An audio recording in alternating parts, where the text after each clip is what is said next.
好不容易穿越成了平南王世子，做了一次富二代，想不到居然被诬陷造反，全家被嘎。还好我那老爹临死前带着亲卫拼死把我给送了出来。老爹啊，你临死前送我进宫，让我来找皇太后帮我家平反。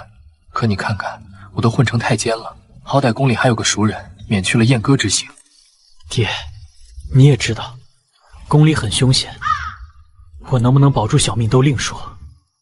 天天给你烧了几百万下去，够你在下面用了。从此以后，你我父子就恩断义绝了。小轩子，大半夜的你给鬼烧纸呢？等会儿刘公公来给苏贵妃提人了，你可别被看上。妈呀，可千万别选我啊！这个月苏贵妃哪儿去了8个人了，一个都没回来。贵妃嘛，根据这身体的记忆，那娘们可不像个好人啊！伺候她的太监换了一吃又一吃，跟割韭菜一样。她该不会真拿太监当韭菜使了吧？记得上一个去伺候他的太监才去了3天，只要被选过去，可就遭老罪格。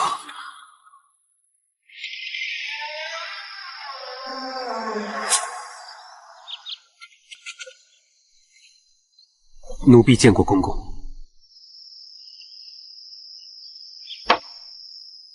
今晚沐浴缺个机灵的人伺候，你们谁想去呀？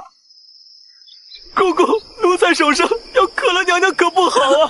奴才所染了风寒，会传染娘娘。公公，奴婢只有这么多了，望您开恩。公公，那你呢？完蛋了，原主为了进宫，早把钱花干净了。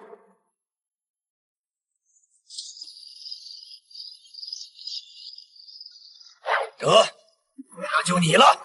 公公，小人对公公的敬仰犹如滔滔江水连绵不绝，想认公公做干爹。有你伺候娘娘，错不了。跟我走吧。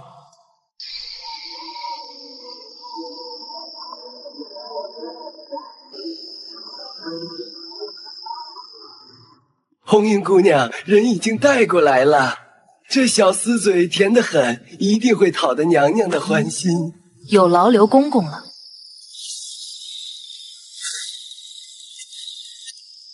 永乐公府要遵守3个原则：不看不该看的，不听不该听的。娘娘只要皱一下眉头，就自己到荷花池边喂鱼去吧。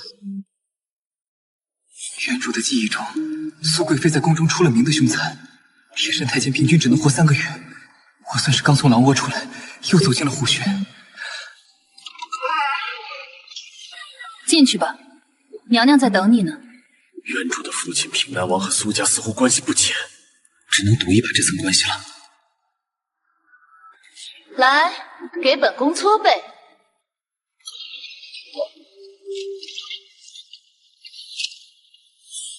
你这狗奴才，找死！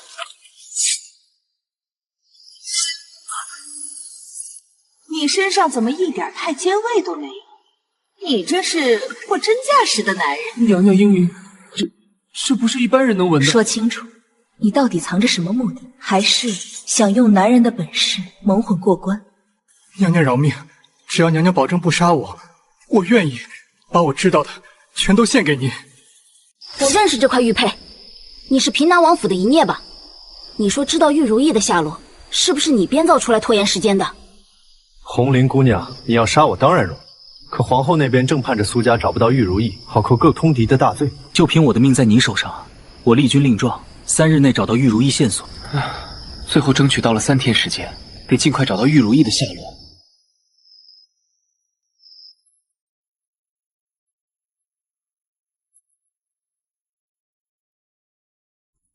吃吧。红英姑娘，我听说宫里那个皇上王小二，消息灵得跟长了耳朵的老鼠似的，是不是别人打个嗝，他都知道吃了啥？哎，我立了军令状，总不能原地坐等死吧？我得找点线索。要是姑娘方便的话，帮我给王小二捎句话。看到这个他就明白了，这事要是办成了，对贵妃娘娘是大好事。对我来说嘛，至少还能再崩她2天。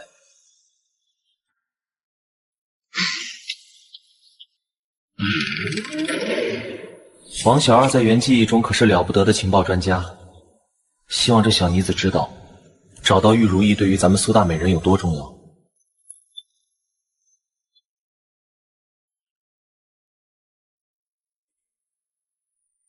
皇后娘娘，听闻您宫中新来了一些人，便差老奴过来瞧瞧，宫中可还都安分？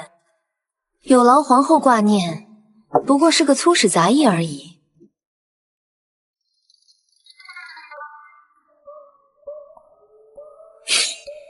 模样倒干净，不像是干重活的。妈妈恕罪，小的该死，这就给您擦干净。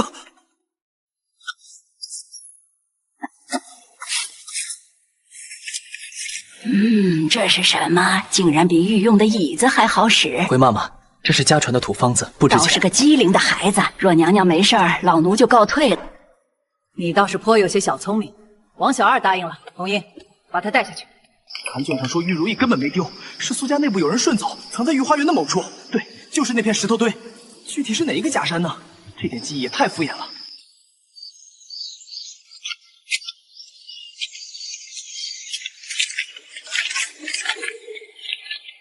陈大人，消息准没错，东西就在御花园的暗格里。皇后果然挖了坑等人跳，活像我们欠了她300两。既然知道是陷阱，你打算怎么办？这回靠不了你们破嘴。以计破计，不过得劳烦红英姑娘准备一些石灰粉、麻绳以及一面小铜镜，可不是用来照我的盛世美颜的。你要这些乱七八糟的东西做什么？又想搞什么幺蛾子？皇后既然想瓮中捉鳖，我们就给她来个声东击西，让她以为我们是条笨鳖。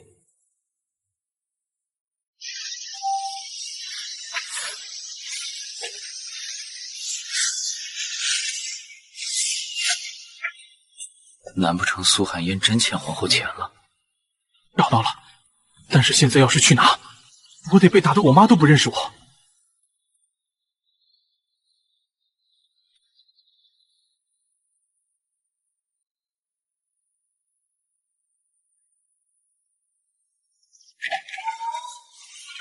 里监李公公到。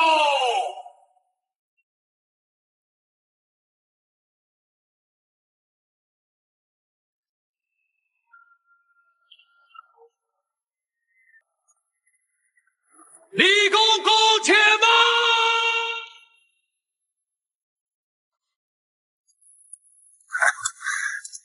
你还想反抗？不敢，只是奴才进宫时给刘公公送过10两银子，才得以顺利通过河业。这要是在司礼间闹开了，怕是责怪刘公公太慈悲为怀。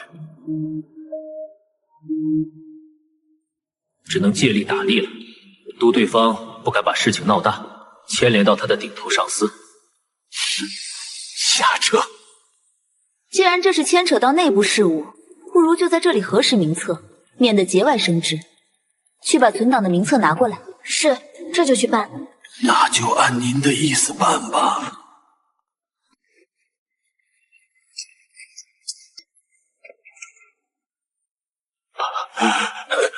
什么时候的事？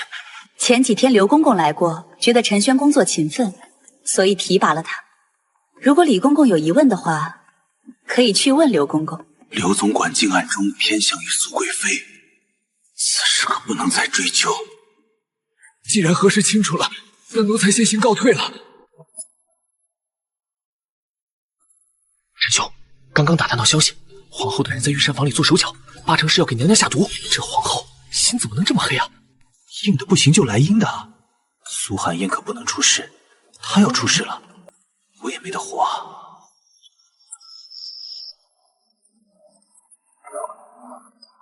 娘娘，这是御膳房新来的点心。娘娘，手下留糕，奴才也想尝尝。啊！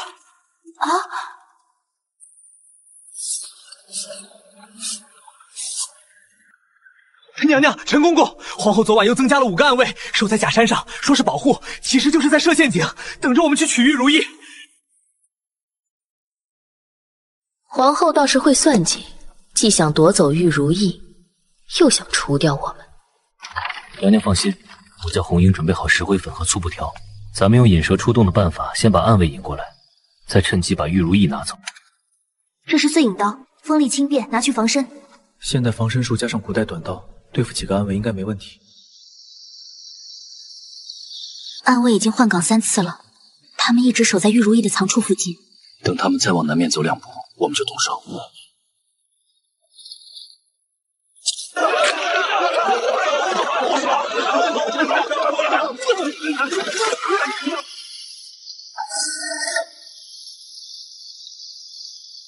果然在这里。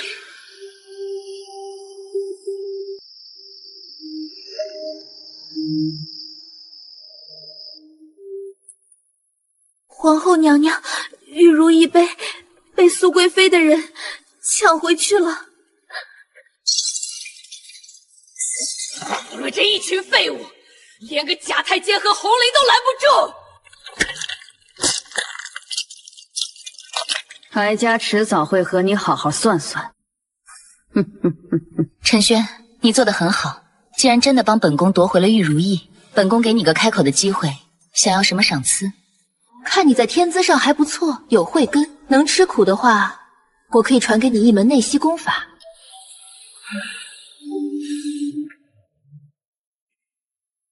陛下，苏贵妃纵容手下太监陈轩，不但越权长权，昨天晚上还在御花园与人打了起来，惊扰了后宫。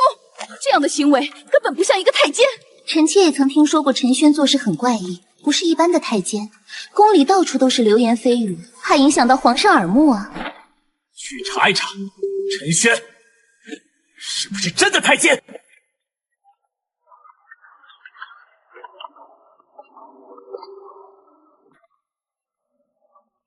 娘娘，奉皇上的命令来查太监净身证明，还请娘娘配合。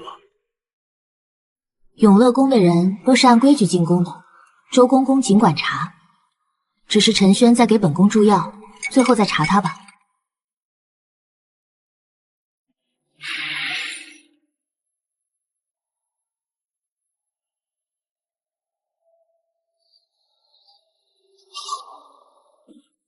总管，他确实净身了，就是天生发育不良。你怎么会变成这样呢？陛下之前明明说过，他有缺点。公公明鉴，我是太原府的难民，进宫的时候竟是房公公告诉我是个天颜，不用动手，还笑话我比宫女差。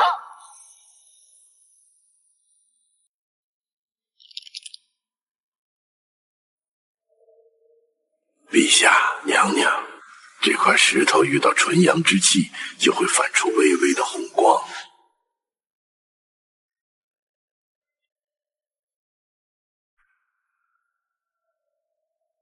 验身时没有反应，陈轩确实是净身之人，还是很惊险。要不是娘娘早早就教了我归西云元诀，今天我恐怕就真的要暴露在这里。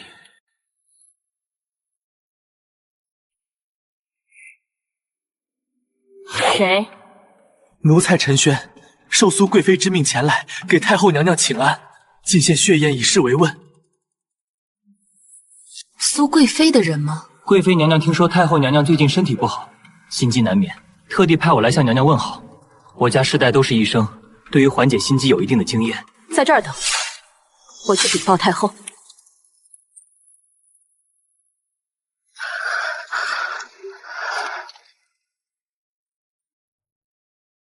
苏贵妃听说太后身体不好，就派我带来血液给太后补补身子。苏贵妃用心了。太后娘娘，若娘娘相信奴才的话，能不能让奴才试一试家传的推拿手法，按压几个穴位就可以缓解不适了？太后是万金之躯，怎么能让你？算了，让她试一试吧。死马当做活马医。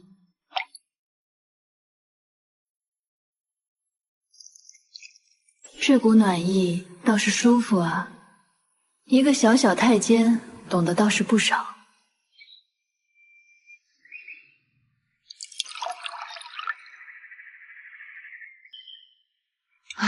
太原府的蝗灾很严重，晋王派人去见皇帝，请求军饷赈灾，但是皇帝只给5万两。奴才小时候在太原府乡下躲过灾，对蝗灾有些了解。奴才有个拙见，或者可以解救晋王燃眉之急。蝗灾难治，原因在于虫卵，蝗虫产卵较深，但是怕深耕暴晒。5万两银子可以3成买耕牛农具，7成买粟米粗粮。这个主意不错，你比朝廷的大臣还要聪慧一些。你解决了本宫的一个烦心事，这块玉佩就赏赐给你了。下次再来的时候提前通知我，我带你进去。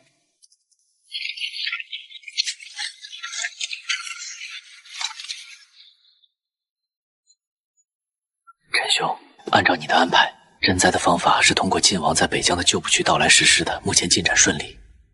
王兄，还有件事，你在宫里走动的时候，能不能帮我留意一下，当年镇国将军赵山河被乌通敌案中，宫里还有没有知情的人或者遗留的东西？他是平南王的旧部，这件事牵涉面很广，宫里没有人敢提起，我尽力去打探消息。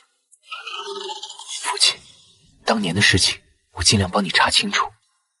要查的话，赵将军这条线不能断。冷宫的人也敢来讨饭吃，滚蛋！行行好，何家娘娘已经2天没有吃过饭了。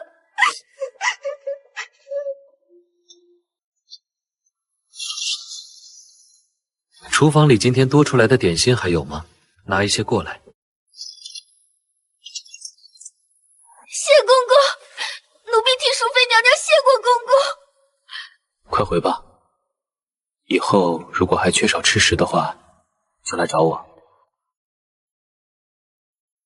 赵山河的妹妹，原主的记忆里，赵将军受冤之后，她也被牵连打入冷宫，接触赵家旧案的一个突破口。你说她是罪臣赵山河的妹妹，陈轩，收起你的怜悯。淑妃是陛下钦定打入冷宫的罪臣，和她牵连就是自寻死路。苏贵妃说的没错，不能明目张胆的去做，但是庶妃这条线不能放过。赵山河是父亲的心腹，他手上应该有可以为我陈家翻案的关键证据。陈轩最近经常到寿宁宫去，在玉山房也安插了人，而且暗中接济冷宫。此人八面玲珑，野心不小。一个太监也敢在宫里结党营私，哈哈哈，笑死人了！去传玉花园，本宫今天设宴赏花。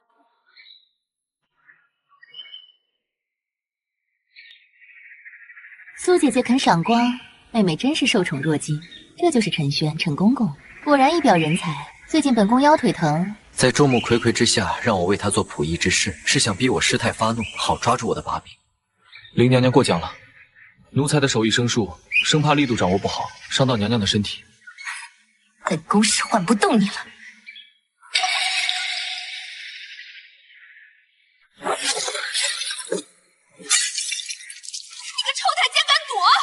太后命令，陈轩即刻前往寿宁宫，给太后娘娘按摩，缓解头痛。谁敢阻拦？既然是太后娘娘召见，本宫自然要遵从旨意。太后如此关心奴才，奴才感恩不尽。太后心怀天下，怎会容忍有人在后宫上蹿下跳？太后还让我告诉你，注意自己的身份。陛下，那陈轩目中无人，仗着苏贵妃太后的庇护，就连臣妾也瞧不上。一个小小的太监，连太后、贵妃都要为他出面，真的没有问题吗？传朕密旨，查他入宫之前的所有经历，发现疑点，杀无赦。林贵妃今天所做之事，仅仅只是开始，表面上看很安稳，实际上处处都是杀机。哦，你有什么具体的计划？刘公公贪财又怕死，怎样打动他，你自己想办法。有什么需求，直接告诉红菱就好。谢谢娘娘。接下来就是找机会尽快接近冷宫淑妃，我得赶快行动。刘公公的保心丸是西域进贡的，他就病缠身，每天都要吃。刘公公贪财好色，皇后最近对他的责骂很多，这是拉拢的好机会。红菱姐，叫王小二，明天用皇商的身份把云锦送到宫里去，特别指定要让刘公公亲自验货。再准备一份和他药瓶颜色相同的保心丸，我要制造一次偶遇。已经处理好了。另外，王小二发现刘公公的远房侄子开的云锦轩因为赌债缠身，快要被债主收走了。这就是突破口。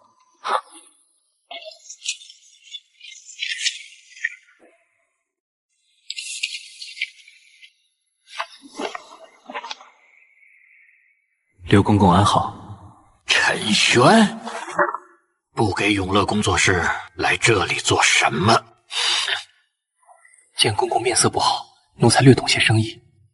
听说京城的云锦轩经营状况不太好，奴才可以去帮帮忙。你是怎么知道的？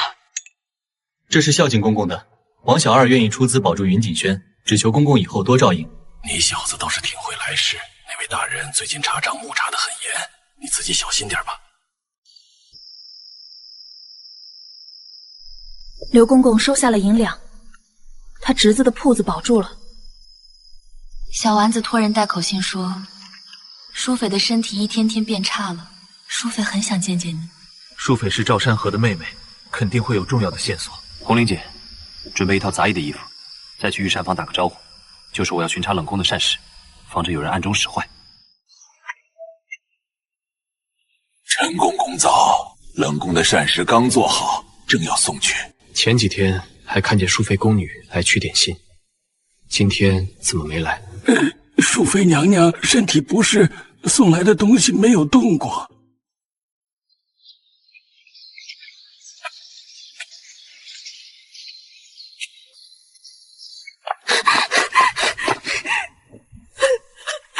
陈公公，救救娘娘吧，她咳血了。慢慢讲，娘娘怎么了？从昨天起，娘娘就腹痛难忍，今天早上痰中带血，御药房说是痨病，不给开药。这是一种极为罕见的慢性损毁之物，被绳索浸润后遇水释放，日积月累会使人衰弱，手段当真隐秘阴险。这是高手的手笔，寻常人很难发现。求公公救救娘娘啊！红玲姐，叫王小二从宫外弄些干草、金银花混在日常用品里送进来。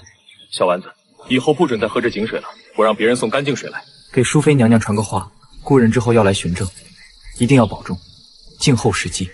此举一石二鸟，既除淑妃灭口，事发还可以污蔑我，说我管教不严。今夜便让人彻底封存那处隐患，让那里的水无法再被饮用。奴才明白，需尽快查明下毒之人，免得再出意外。和滴水上的毒性比较持久，不能用猛药。这些药材混入食物中，每天用量减半，做出病情好转的样子，引下毒的人再出手。王小二查毒源，有新的进展了吗？该毒物出自南疆，流通范围小，一定可以找到线索。上次皇后验身没有成功，心里很不高兴。林贵妃在皇帝面前吹风，说江湖上有艺术可以伪造身份，皇帝动了怒。皇帝竟然要第二次验身，公公知道这次验身会怎么样吗？你先保全自己吧，现在的你树大招风得很。尹维的感官很灵敏，内力探测深不可测，单靠归西运元诀，恐怕不能完全蒙混过关。太医院长欠我一个人情，我可以让他们开了一剂莲息散，吃了之后12小时内气血平稳。但这药很危险，药力过去之后会虚弱3个时辰。如果你那时候露出破绽，那就是万劫不复了。奴才明白，此关一定要过。滴水砂的原料是从南疆运过来的，在京城只有鬼市三眼流那里可以买到。看来还真是做足了准备，得顺着这条线索查。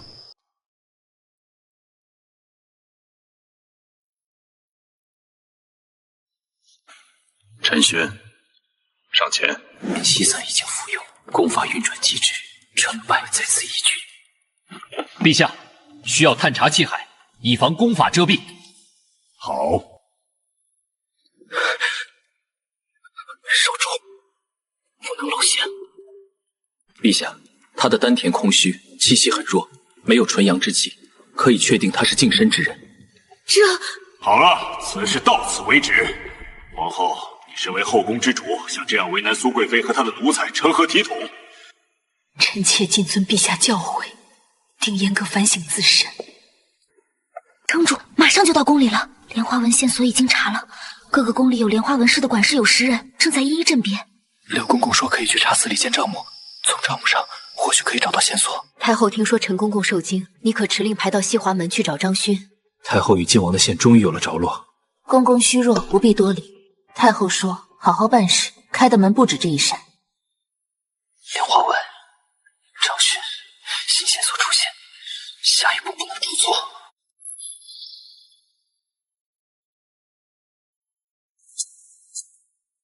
鬼市三眼流说上个月有人买过滴水砂，是宫里的管事。那人付款时，袖口内陈绣着精致的莲花纹，左手小指缺一半。有没有核对过宫中有莲花纹的管事？符合条件7人中有3人左手完整，2人入宫时间短，只有皇后宫江喜妈妈和林贵妃的前妈妈他的左手小指是早年受刑断的，还管着林贵妃司库，可以接触到内烫。江喜妈妈无官无权，定是林贵妃心腹。她下毒嫁贵皇后，还是怕淑妃揭开赵山河旧案。陈公公，西华门房屋按晋王意思调整，这是新口令。晋王殿下还有何交代？只说要你小心行事。若宫外需要帮忙，时太后令牌来找我。太后、晋王、张勋，宫外助力稳定，宫内纠钱骂骂即可。陈轩能过影为验身，苏寒烟找了个得力奴才。传令，3天后设斗茶会，请苏贵妃带她那狗奴才来参加。娘娘想借斗茶试探陈轩底细。斗茶要演棘手，快见功夫。本宫看那位太监茶艺多高，去安排一下，在冲点茶汤的时候出事，既要有狼狈的样子，又让人怀疑他身体有毛病。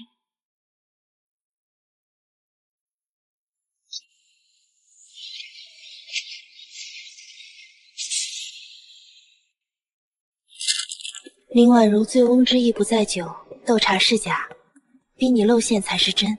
他想茶汤滚烫时让你出丑，显男人的狼狈。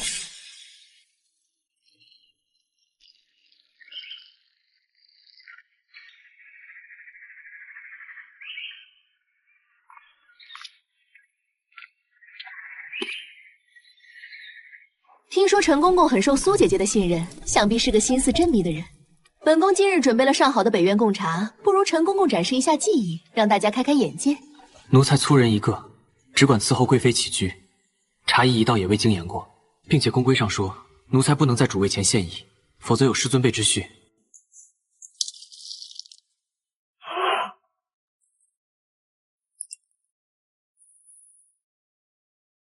妈妈小心！哪个不守规矩的奴才，竟敢私自去触碰御司茶器？分明是你先撞了妈妈，还敢装模作样！在场的人都看清楚了，陈轩护妻避嫌，哪里会有冲撞的说法？太后有旨，令陈轩立刻到寿宁宫给太后按摩，谁敢阻拦？既然太后下命令了，臣妾怎敢不听从？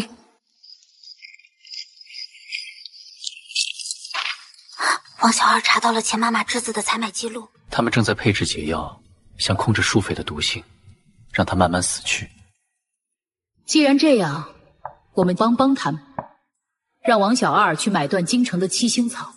贵妃娘娘英明，七星草少，要么看着淑妃毒发，要么冒险用太医院的库存，到时候就有人赃可据了。林贵妃，钱妈妈，你们的破绽越来越多了。京城10家大的药性的七星草，已经分批用不同的商号买下，混入染料订单里，目前没有人发现。目前市面上只剩下少量存货，即使价格长到5倍，也极难买到。你做得很好。林贵妃要想控制淑妃的毒性，就必须用七星草，切断淑妃的后路，淑妃就只能冒险了。张勋传话，西华门最近查得很严，特别是带药材入宫的，是不是要配合您懒人？看他露出破绽的时候再动手。注意太医院，院长鲁明章的儿子鲁文浩欠了杜宅，钱妈妈一定会找上门的。七星草还没有找到吗？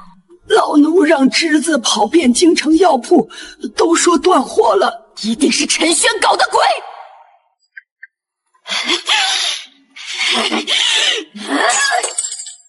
太医院的陆明章那里，你去一趟。他儿子欠下的5000两赌债，本宫替他还。老奴明白，马上去安排，一定不让娘娘失望。七星草只剩2株，再想寻到极难。私自动用库房中的药物就是死罪，所以一定会迟疑。奴才已经让王小二到千金毒房等着，陆文浩每天晚上都会去，只要接触到钱妈妈的人，就可以拿到证据。王小二刚来报信，钱妈妈的侄子钱贵已经去了赌坊，还带了2000两银子。我上钩了，让王小二不要打草惊蛇，在他们交易的时候再动手。爹，钱老板说，只要你把七星草给我，我的债就免了，否则就要打断我的腿。太医院的药材是皇家的，怎么能私自拿取？多谢兄台，如果能够回本的话，我一定奉还。鱼儿上钩了，公子慢用，小心烫。陆院长，贵妃听说您最近很辛苦，所以特意赐给您餐来补身体。路过的时候顺便问太后，太医院库房里的七星草还够用吗？惠公公，七星草是常用的药材，库房里还有不少存货。那就对了，最近宫里很多人得风寒，需要吃这个药备份。院长，你要看管好仓库，可千万不能出错。陈轩这是在提醒我，私自动用药品，一定瞒不过他。钱妈妈替陆文浩还了债，又多给了2000两，条件是5日后去承运库东院取500斤七星草。承运库东院靠近杂役房，人多眼杂，正好动手。要请太后出面。皇后和林贵妃不和，太后可以请皇后到关雨亭赏兰，正好撞见交接现场。查过，承运库的管事是钱妈妈的远房亲戚，一定会帮忙夹带。娘娘放心好了，我已经劝说陆文浩让他的父亲答应了，5天后在承运库交接。做得很好。若此事成功，舒斐的性命就可以再延长一些时间。如果失败，就说成是陆明章私自出售药材，撇清关系。是。太后那边安排好了没有？梅影姑娘说，禁军已经埋伏在承运库周围，太后以赏新兰为名，请皇后到关雨亭，距离东院只有100步之遥，一定可以撞见。拿着这个牌子就可以去掉用太后的手下。钱妈妈要是反抗的话，就别手下留情了。人赃并犯位上，不能让她跑了。奴才遵命。今天一定要找出钱妈妈的证据，让林贵妃无法抵赖。承运库东院已经布防好了，王小二确认钱妈妈的人用完1局香料香来伪装七星草。你做的不错，哀家已经让梅影去请皇后了，就说新得到的墨兰开了，你去主持茶宴，随机应变。奴才遵命。太后懿旨，宫中茶为禁物流通，所有的货物马上查验。陈公公，这是婉一局急用的香料，耽误了差事，你能饶恕吗？太后懿旨在此，你怎么敢不听？打开！若你动这些车，后果你承担得起吗？你把它藏在香料下面。不是我。这些草药在城里可值一条命，你最好想好了再开口。娘娘，七星草已经被苏贵妃的人给抢走了。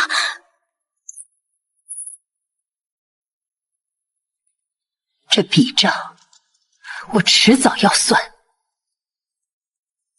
算他识相，给慎刑司的王公公送3000两，让他快点结案，别让他多嘴。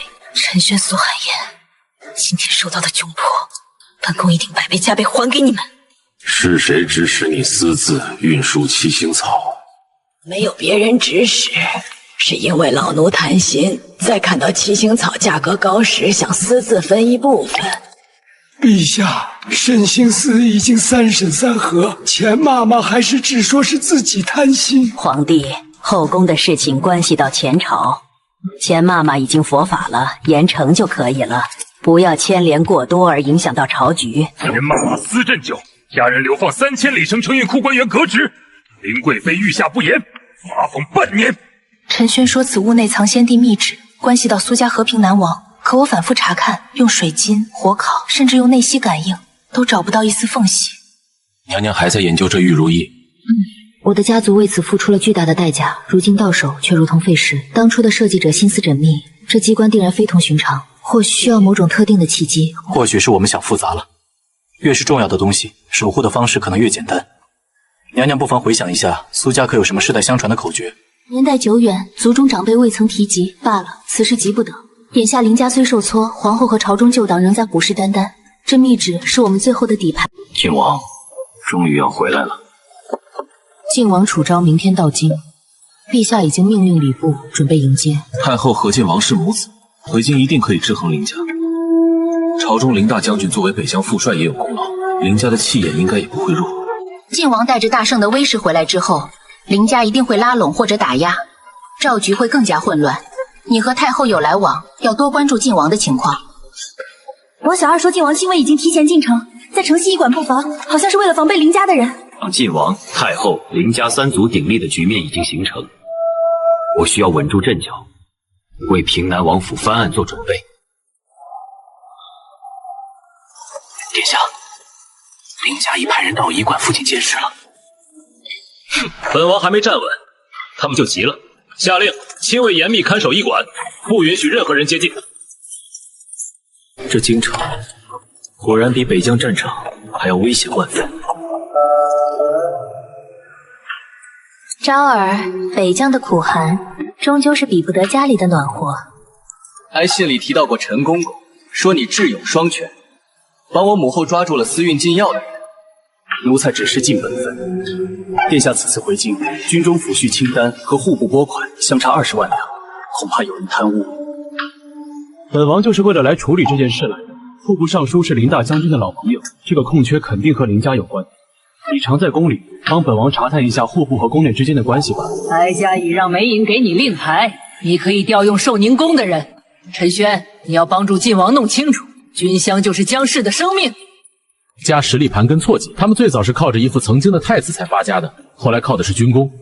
废太子身边曾经有一位谋士叫文苑，为他出谋划策。后来怎么样？现在废除太子之后，文苑就情绪低落，不久便传出病逝的消息。但是根据本王在北疆所知的情况，当年废太子府的火凤也并没有完全解散。最近3个月，赵云进宫7次，都是在宫门上锁之前就退出去了。他是五品主事，为什么经常进宫呢？每次都是由内务府副总管常福来接待。常福是林贵妃提拔出来的远房表亲，两人经常在御膳房密谈。赵云、常福、林贵妃，这3个名字里肯定有见不得人的勾当。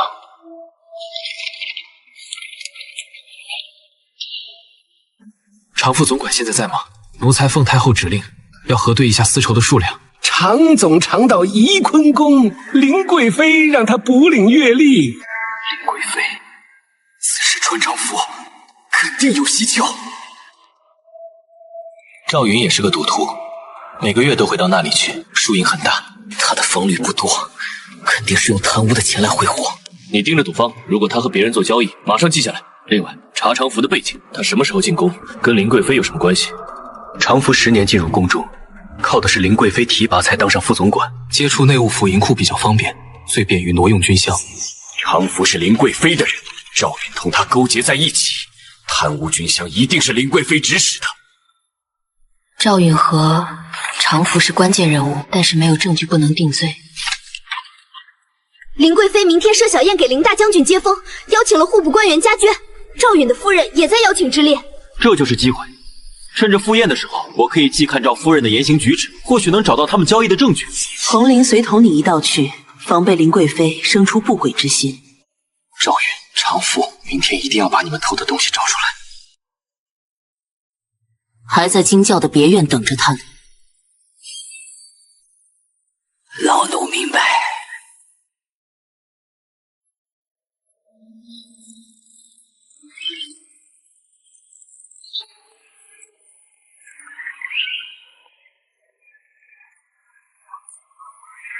苏姐姐，这是北疆的特产马奶酒，你要尝尝。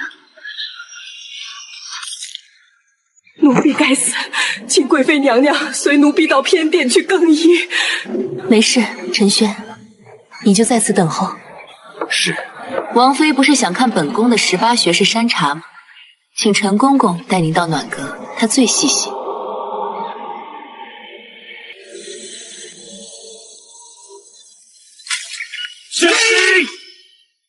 赵云那本流水账不能留下，让他夫人宴后从云锦轩把东西带出去，派人接过去，一定要烧掉。但是太后身边的陈轩最近查得很紧，怕有危险。一个太监罢了，烦不起天来。若他碍事，就……云锦轩就是交接的地方，必须马上叫王小二、张轩去埋伏。王小二查到了云锦轩后乡氏林家的具体秘密交接点。明晚10点的时候，赵夫人会给账本送去。马上通知张迅，叫他带着北疆亲卫再在云锦轩外埋伏，一定要截获账本。这是扳倒林家贪污军饷的重要证据。已经叫王小二盯着赵夫人了，她一出席就会有人跟着。另外需要请太后出面，以巡查京郊商铺为名。明日海时正好路过云锦轩，赵允的私账就可以把林家贪污的全部事实都揭露出来。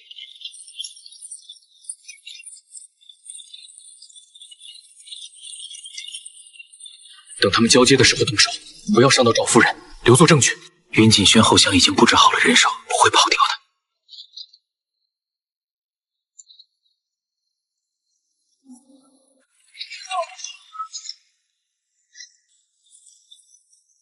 好一个凌家，将士们在前线拼命，他们却在京城中饱私囊。这贪污所得的银两，经由林家粮庄洗白后，流入江南。已拿下林家江，虽然没有招供，但是虎头铜牌已经可以证明与林家有关了。明天大朝会的时候，一定要让林大将军给个说法。明天的大朝会上就是和林家摊牌的时候了。如果皇上看到这份账本的话，一定不会再纵容林家了。皇上，陈查到户部主事赵允，内务府副总管长扶沟劫贪污军饷，证据确凿，请父皇过目。赵云、常福，你们胆子太大了，竟敢挪用北将军饷！陛下饶命吧！是常福逼我的，他说如果不配合就杀了我家人的。陛下，我冤枉啊！是赵允私吞，和我无关。陛下，老臣治军不严，竟然不知道下属会有这样的勾当，这个蛀虫应当严惩不贷。老臣愿意承担此事，给北将是一个交代。想牺牲赵允和常福来保全林家的根基，但是有账本在，绝不会让他如愿。凌大将军虽然有嫌疑，但是没有直接的证据证明他参与了贪腐。奉旨，此案交由三司会审，晋王协助审理。赵允、常福打入天牢。臣遵旨。殿下，天牢是林家的地盘，林大将军肯定会派人到天牢把人杀了，并销毁证据。本王已经把事情给安排好了。另外，你要暗中调查林家粮庄，如果发现实质证据的话，就可以彻底扳倒林家了。三司会审才是真正的较量，林家一定会想办法干扰审理。我需要提前做好布局。殿下已经换了北将，亲卫把守牢房，饮食、饮水都要经过3道银针检验，以防被人下毒。可是林家在刑部根基很深，担心有人在里面搞鬼。明枪好躲，暗箭难防，不一定直接杀人，只要能使得赵允改口或者病重，就可销毁证据了。让守卫把药粉先到赵允的饭里，防止被迷药迷晕。林家手段阴险狠毒，绝不能让赵允出事。赵允，常佛官职很低，怎么敢私自吞并军饷？背后一定有主使，但是不能牵连太多。军饷关系到国家的根本，一定要把事情查个水落石出，找到幕后黑手。先审2个人，把账目细节弄清楚再说。若有幕后操纵者，请陛下裁决。本王同意左都御史的意见，此案必须查个水落石出，绝不轻饶。部尚书明显偏袒林家，提审的时候一定要注意，防止他暗中串供。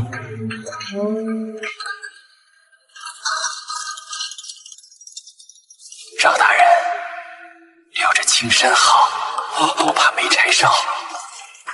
换班了，犯事要重新检查。ful长散，你想杀人灭口，拿下他！他们要杀我，殿下救我！我全都招！是常福牵线，以前经过灵府粮庄洗白，流入江南，说是给前地救人养私兵。前地救人？江南的私人武装会是什么样子啊？这不是单纯的贪污腐败，而是谋反。平南王的冤案也和林家有关，终于找到了犯案的关键线索。前帝救人前是父皇登基前的臣子，当年因为谋反被先帝打压，没想到在江南重新组建私兵，林家定是其中一员，想利用私兵逼宫夺权。要请太后动用江南岸线去查林家粮庄、西山岛，那里有传言说是私兵的秘密据点。我可以派人到灵府去严密监视，不让灵府的人销毁证据，或者提前调用私兵。明天你去皇宫把密信交给太后，如果查实的话，林家就是灭门之罪，平南王的冤案也可以借此机会昭雪了。父亲，当年的冤屈终于要大白于天下了。常福在天牢中拒不认罪，恐怕林家已经控制了他家人，以此来要挟。本王已经派人去查常福的家人，发现他的妻子儿女早就被林家送到江南去了，这就是他硬撑的原因。只要找到他的家人，就可以让他开口。京城镇鬼市传来消息，林家最近派人买了很多金疮药和兵器，说是运往北疆补充军备，但是路线却是往江南太湖方向，必须尽快查到私兵据点，不然他们会提前起事，后果不堪设想。先帝登基时，哀家劝过他严打，免得成过根，如今果然在江南又冒了头。太后英明，晋王殿下怀疑林家暗中与他们勾连，锦绣庄园很可能就是私兵藏身之处。殿下恳请太后动用江南岸线，重点调查此处。一个小小的内侍，倒也懂得替朝廷操心。不过朝政如何处置，该记得自己的分寸。奴才不敢逾矩。哀家口谕，江南岸线先去查查锦绣庄园。是，至于什么时候该下刀，轮不到你们操心。陈轩，记住你今天的位置是谁给的，办好你的差事，别学文渊，总想些不该想的东西。是赵云欺上瞒下，我不知情，只是因为和林贵妃是远房表亲的关系，才偶尔替她传信。你和林贵妃是远房表亲，她没有指使你挪用军饷。奴才只是沾了亲戚的光，从不敢和娘娘谈论公事。可是你知道，你的妻子和孩子在江南做客，林家说只要你能扛住，他们就安全了。你胡说！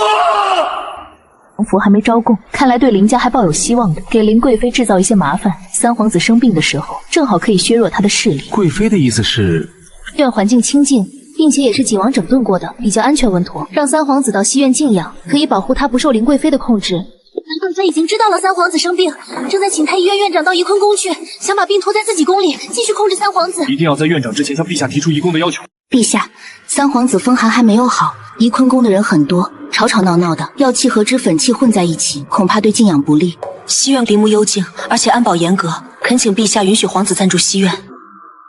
朕觉得很合适，林贵妃。平常都是你照顾三皇子起居，你觉得呢？苏姐姐考虑的周到，臣妾无异议。再派上3个太医，日夜照看皇子吧。愿与张勋一起负责西院的安全工作，所有进出人员都要登记在册，饮食饮水必须经过银针检验。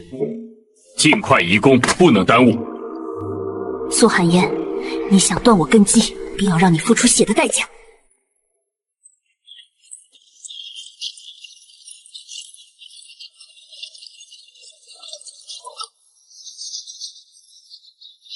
地上有滑石粉，想让皇子出事，把责任推到我们身上。树上有人，把树上的人抓下来！是林妈妈让我做的，她说成功之后给我500两银子，帮我出宫。林贵妃急了，竟在公道上公然动手，这样一来更能证明她心术不正。陛下对她产生怀疑的程度一定会加深。已经按照你的指示，在西院布了3层暗哨，所有进入西院的人必须出示腰牌，无关人员不得靠近。太后娘娘口谕，江南岸县回报，锦绣庄园夜间常有壮丁操练，也蹲了不少兵器和粮草，但只在外圈打探到这些。靠近内院的探子最近失了2个。果然是私兵的行径，但密信里对私兵的头目具体数目都写得模棱两可，好像只描了个轮廓。太后还说，晋王若要动作，也要记得量力而行。现在朝中多事，不可一味逞强。娘娘，杂役被抓了，恐怕要招供出来。说出又怎么样？没有实际证据，陛下是不会相信的。传密令给江南的陵远，让他加快进度。可是私兵还没有准备就绪，兵器和粮草也不足。让他们再快点！那些人步步紧逼，再不做好准备，我们就全完了。这是祖上！想掉脑袋吗？看什么看？都回自己的位置上去。今天的事谁敢多嘴，当心皮肉之苦。拿过来，我看看。这种阵法和丝线，不像是宫里的东西，倒像是……永乐宫的人何时变得如此慌乱了？苏氏，你永乐宫出的这些脏东西，难道不该给本宫一个交代吗？哎呀，皇后娘娘息怒，苏妹妹想必也是一时糊涂。皇后娘娘，此物蹊跷，臣请彻查。在朕的眼皮子底下玩这种无辜之术，真当朕是瞎了不成？臣妾从未做过此事，愿以性命担保。请给臣3日时间，臣定能查清真相。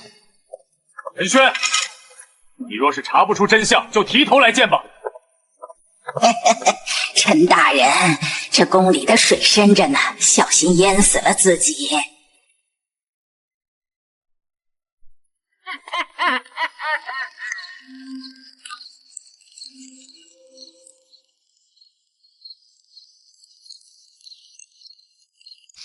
事到如今，我们只能从这布偶的来历查起了。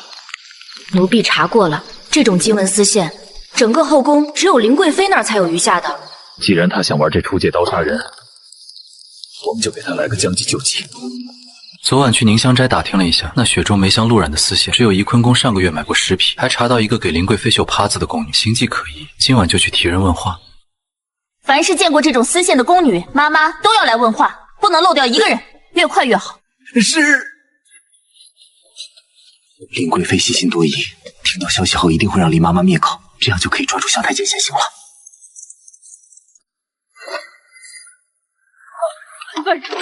娘娘，不好了！陈轩查出雪中梅的丝线是我们在宫里买的，他还说要提审给娘娘绣帕子的春桃宫女。当初让你去找老宫人做布偶，你怎么会让他用金丝匠？只有本宫以及已故的端惠皇贵妃才有，端惠的随葬品被带走了。老奴也是事后才知道那老宫人用的是金丝匠，现在该怎么办？春桃知道一些情况，不能被陈轩抓住。把这个带去，让他意外落水，不要留下任何痕迹。要是出了问题，你就别回来了。若他被抓了，便说那是他一人的主意，与本宫毫无瓜葛。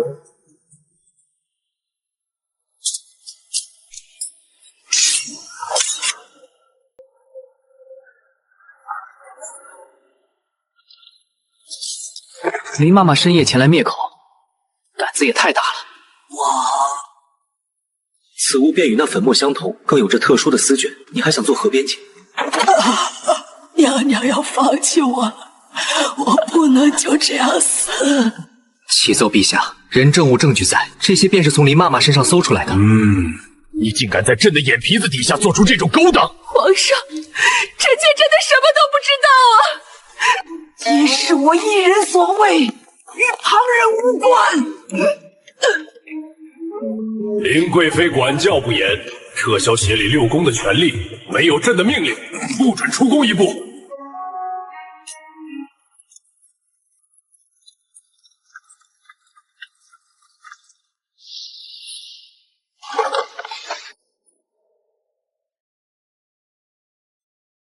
被禁足又怎么样？只要这个东西还存在，本宫就有翻盘的机会。让江南的陵园快些准备好，火凤就要起飞了。用蜜花奸邪自半个时辰后消失，让信使混进操帮船队走。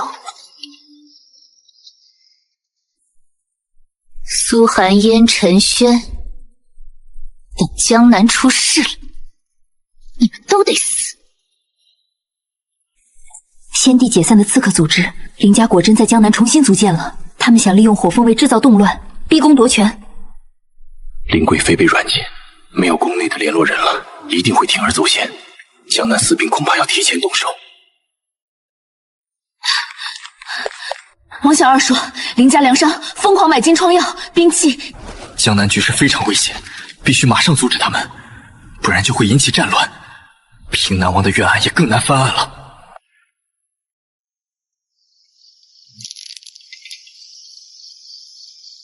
锦绣庄园的异动，我知道了。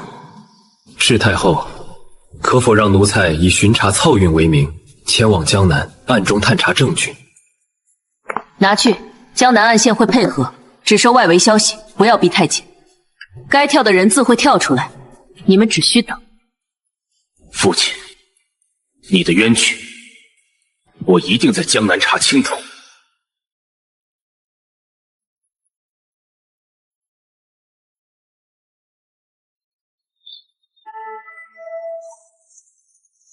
已经发现3组人来探查，都是林家在江南的人，想查清我们的行踪。明面上是考察漕运，他们不敢动手，但是暗处一定有人在使绊子。王小二那边安排好了吗？按照您的吩咐，我用王家布庄的名义联系了江宁织造局的秦管事，今晚他在醉仙楼设街封宴，那楼名是盐商的。带衣和香皂，在需要的时候可以做信物用。陈御史远道而来，一路辛苦，江南漕运之事，还请您多多包涵。听说御史要查药材、矿产，莫非京里有了新命令？就是例行检查。可是最近听说积食堂的药材比较紧张，李老板知道原因吗？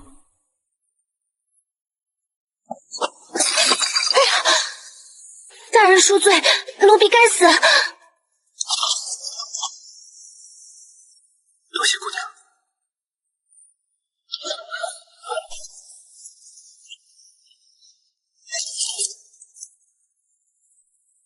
应该是个圈套，林家故意把你们引来这儿的。就算知道是陷阱，也得去。这是在江南第一个拿到的线索。你带10人到义庄外接应，我一个人进去。半个时辰后联系秦管事。这刀淬了麻药，可用来防身。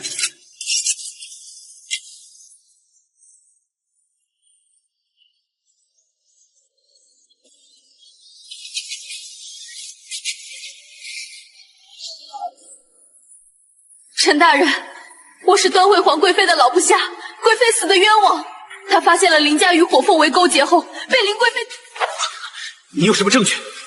这是贵妃留下的东西。她临终的时候说过，林家私兵在太湖西山岛以采石为名藏兵营，管事的就是林远。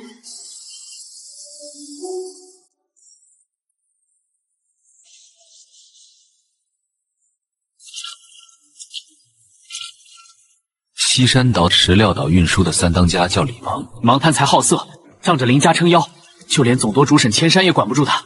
每月3、8、2日押送石料到杭州，护卫比运送银两还要严密。张勋，你带500人把西山岛外围给围住。王兄，去联系沈千山，封住暗河出口。他早就对李芒不满，一定会配合。是的，已经让人搬作香客，混入寒山寺附近进行调查。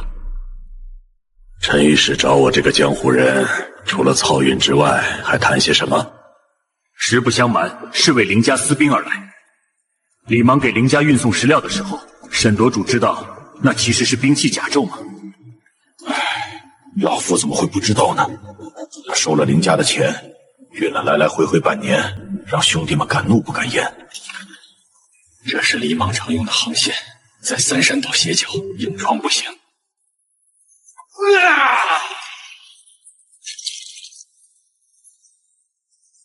土眉头，真是土眉头！李当家手气不好，这点小意思。嘿，你倒是会做人，那咱们可得好好聊聊，少不了你一份好处。听说西山岛的木材和石料硬如精铁，是制枪的上等之选。鄙人想和您谈桩生意，李芒阁下意下如何？你是什么人物？让我要跟你做生意，我就得跟你做。哪来的无名小卒？如果不想的话，这个生意我就去找沈舵主谈。哪来的毛头小子，不自量力，想分我的一杯羹，门都没有！那看来鄙人没有这个福分，就不打扰李大人雅兴了。这人贪财好色，狂妄自大，只要略施小计，便可让其自投罗网。不过在正式行动之前，还得再去探探林远的虚实。李芒亲随佩刀为林家私兵之事，西山岛运来的肯定是军械。张勋，你让水性好的人带兄弟潜入霍城，让王小二去查李芒在苏州。是。林远，西山岛那里的私兵窝一定要连根拔起。陈公子远道而来，就为了西山岛的石料。家叔在兵部工作，边关缺少硬料，5000两定金，成色不好的话，家叔就不答应了。因此，我要随行上岛检查质量。这西山岛外人不准入内，要不你稍等几天，待我为你取货，在我这里验货。我可一人随少主上岛验货，并且留王掌柜下作陪，表诚意。明天出发，但你要蒙住眼睛，不能碰任何东西。林远急于求成，果然上当了。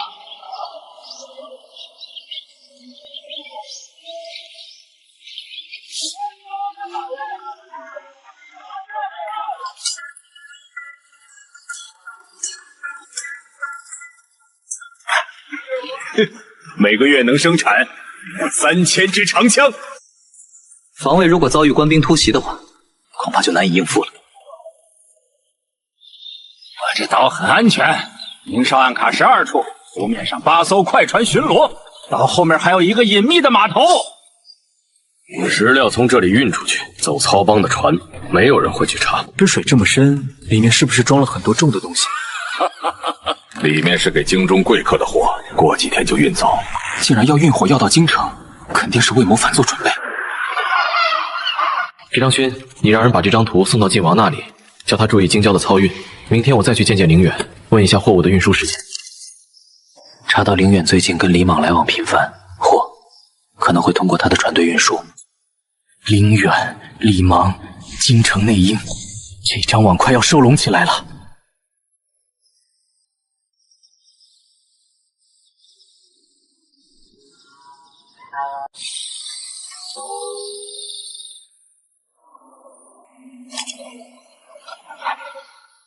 先切断传毒液。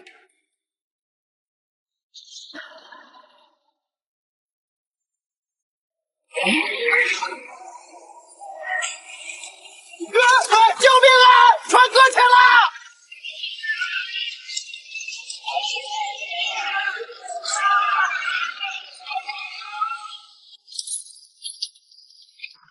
不是兵器，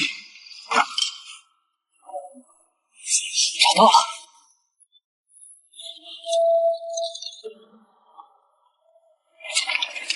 这尹先生又是哪位大拿？月圆之夜，他们要在京城动手了。从来没有出现过，到底是哪位人物？要马上把信送到晋王那里，让他在洛英峡设伏。不如反其道而行之，用沙子代替虎药，跟着船队找到尹先生落脚的地方。我让苏州梁庄连夜调来沙石，按照火药箱的重量来分装，保证没有破绽。少主，曹帮沈先生突然发难，犯了李芒的职务，扣了我们的船。李芒这玩意儿干什么吃的？陈公子说可以帮忙找新的渠道，但还没有给消息。陈轩若真能找到渠道的话，倒是可以拉拢他。再等等，如果明儿他不来的话，就走一密码头。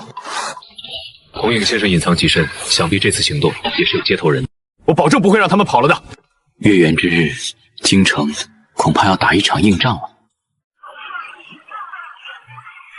等这批货送到京城的时候，凌少主就说，江南漕运的货都归咱们了。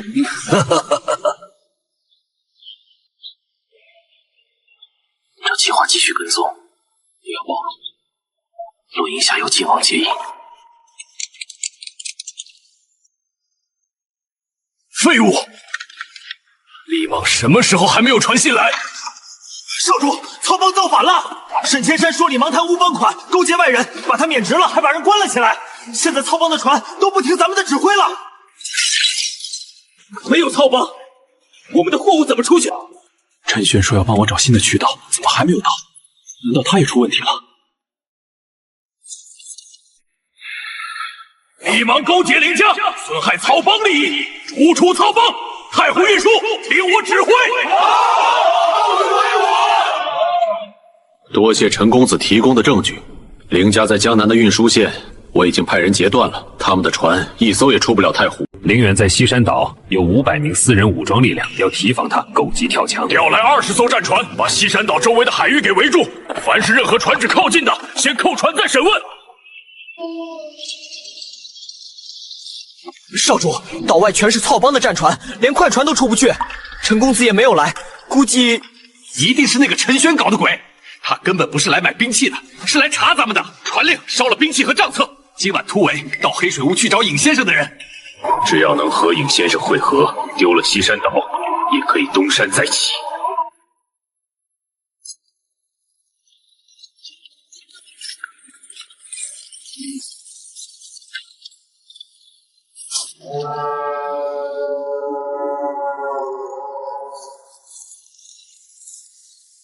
凌远，放下武器投降！拼啊！杀出去有奖！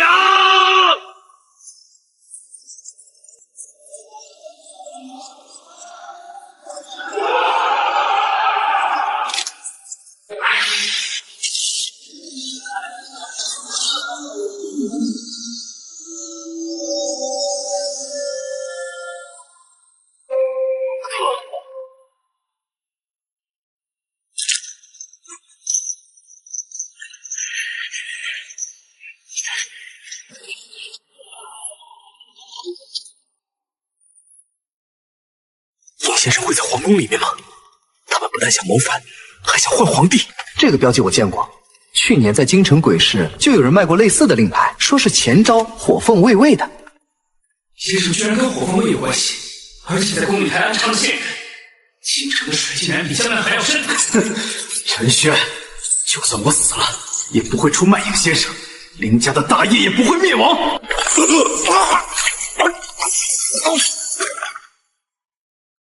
彻底终结了，林渊死了，只能回京城找答案。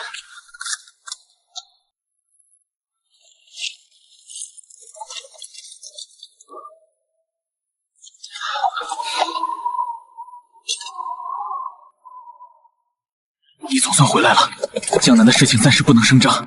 殿下，出了什么事？尹先生有无线索？月圆之夜落影下，我们守了一夜，那批火药石沉大海，尹先生一定察觉到了，藏起来了。最糟糕的是，皇帝的身体状况不好，经常昏睡。皇帝突然生病，尹先生脱不了干系，林家说不定也陷河进去了。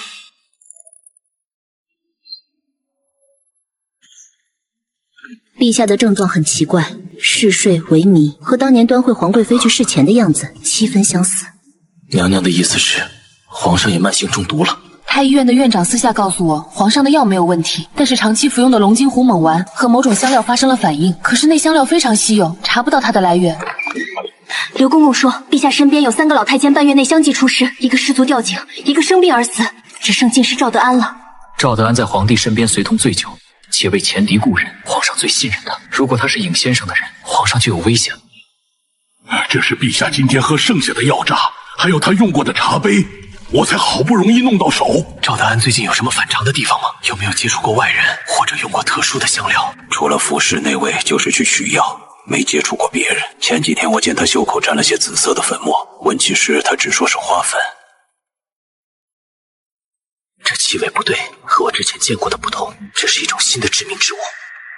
龙筋虎猛丸里面用的赤阳花，在遇到西域的梦萦香的时候，就会渐渐侵蚀心神。梦萦香本身无毒，寻常人根本查不出来。赵德安袖口上的淡紫色粉末就是这种。让刘公公去查一下赵德安的住处，尤其是放香料的地方。这盘棋比江南的私兵案还有危险。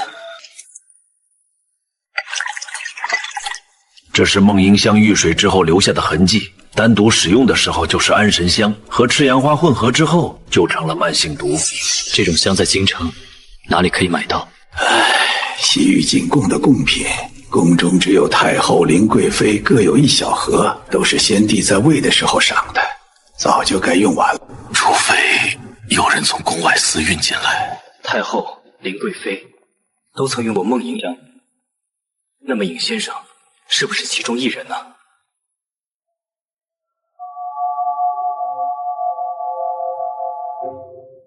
陈公公，陛下刚服药睡下，谁也不见。您有要事告诉咱家，等陛下醒了转达。麻烦赵总管给陛下转达一下，江南漕运已经稳定了。对了，我看到总管的袖口上有淡淡的紫色粉末，不知道是哪种香料。御花园紫藤花的花粉就是，陈公公不用惊奇。他在撒谎，紫藤花粉是淡粉色的，怎么会是紫色的呢？一定是梦萦香。太后的梦萦香早就随仙的下葬了，但林贵妃的梦萦香，事情越来越复杂了。奴才觉得赵德安可能是尹先生的人，他每天都能接触到皇上所用的药和养生丸，所以最有可能下毒。但奴才还没查到证据。我有一计，你对外宣称陛下病危，逼尹先生赵德安动手，我会先行派人将夏玉芷的玉玺带回来。如果要搞费力的话，一定会露出麻。这个计策可以行，但是要提防林贵妃，她如果乘机夺权，局势就会更加混乱。刘公公查到了，赵德安昨晚去了御药房，偷偷拿了1小瓶精梦萦香的残渣，藏在住处暗格里。证据已经有了，在陛下病重的消息传出之后，就看赵德安、尹先生怎么跳水吧。京城的风浪就要起来了，尹先生的狐狸尾巴快要露出来了。昏迷不醒，恐怕到了大限了。陛下，你不能有事啊！国不可一日无君。三皇子嗣嫡出，应该立为太子，继承大统。陛下还在，大将军说这话太早了。目前最紧要的是救活陛下，而不是讨论立储。林大将军急于立三皇子，想借幼主掌权，他们怕是要伪造遗诏了。赵总管在司里监看先第一。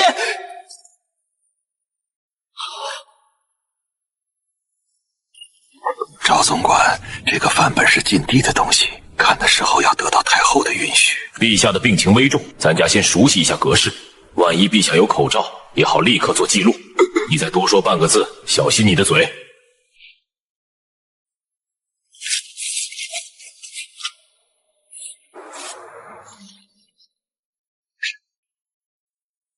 只要拿到遗诏和玉玺，尹先生的计划就可以成功了。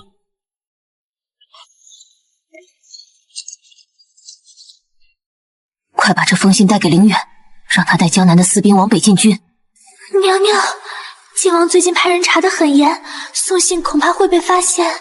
飞鸽传书，直接送到灵府去。如果耽误了大事，你我都活不了。如果三皇子即位后，我就当太皇太后了，到时候苏寒烟、陈轩，你们都得死。陛下，不要怪奴才，这是尹先生吩咐的。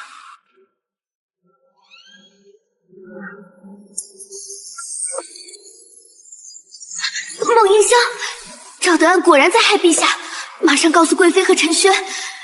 赵德安胆子真大，竟敢用孟英香来害陛下。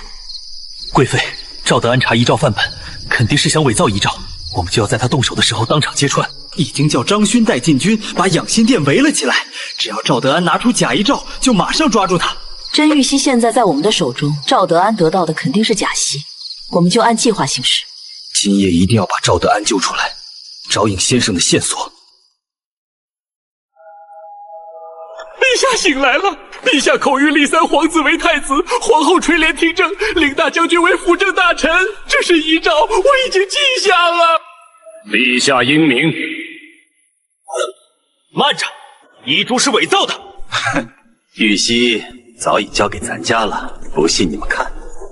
这玉玺是假的，真正的玉玺在晋王的宫里，就是为了防止有心之人借此机会造假懿旨。赵德安，你用孟英香毒害了皇上，还伪造遗诏，胡说八道！我对陛下忠心不二，怎么会做出毒害陛下的事呢？这是从你住处搜出的。孟英香，你每天在香炉里家和陛下的龙金壶猛玩，相克，致使陛下昏迷。陈轩，你虽然占了上风，但是也维持不了多久。尹先生的计划不会因为我这次的失败就停止。我尽力了。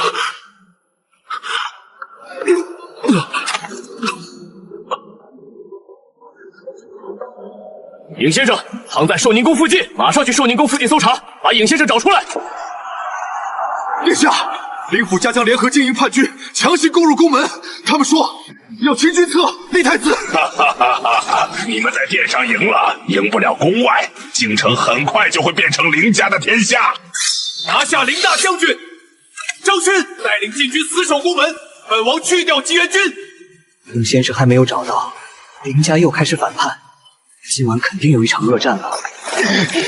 你们困得住我，困不住凌家的兵。精营已经反了，宫门很快就会被攻破。凌威，你谋害皇上，伪造遗诏，起兵造反，证据确凿，今天一定要让你偿清血债。殿下先稳定一下局面，宫门告急，叛军要是攻进来，一切都来不及了。你带禁军守住养心殿，我跟你去玄武门，把他关起来，好好看管。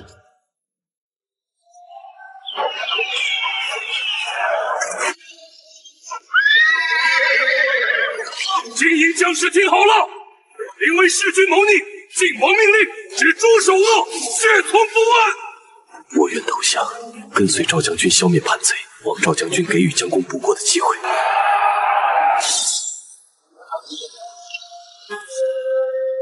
殿下，幸不辱命。赵将军，多亏了你及时赶到。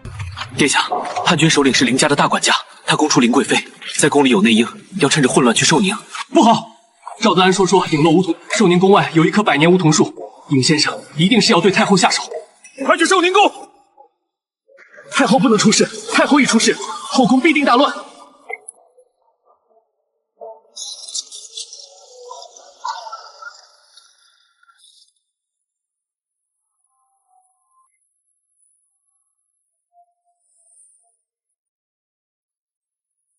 不要过来！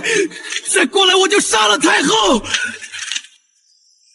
交出太后，我就放你走。你不过是个尹先生的棋子，他不会管你的死活。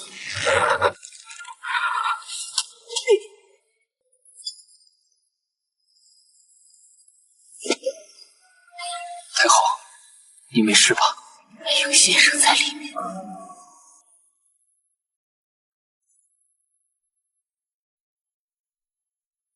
晋王殿下，陈公公来得好。文先生，你不是早就死了吗？你是尹先生。从先帝在世的时候，就不应该让当今陛下即位。我隐姓埋名多年，就是为了重建火凤卫，辅佐正统。太后，您说是不是？是哀家让文渊这样做的。当今皇上多疑寡恩，凌驾长权，只有立幼主，哀家垂帘听政，才能保住楚家江山。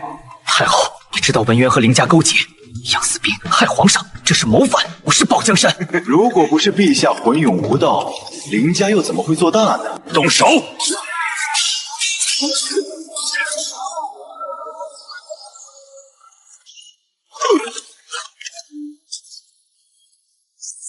你跟凌家合作，就是想用他们的私兵逼宫。不是你把江南私兵之事搞砸，我早就成功了。陛下醒了，陆院长用了一个新的方子，陛下吐出黑血，现在可以说话了。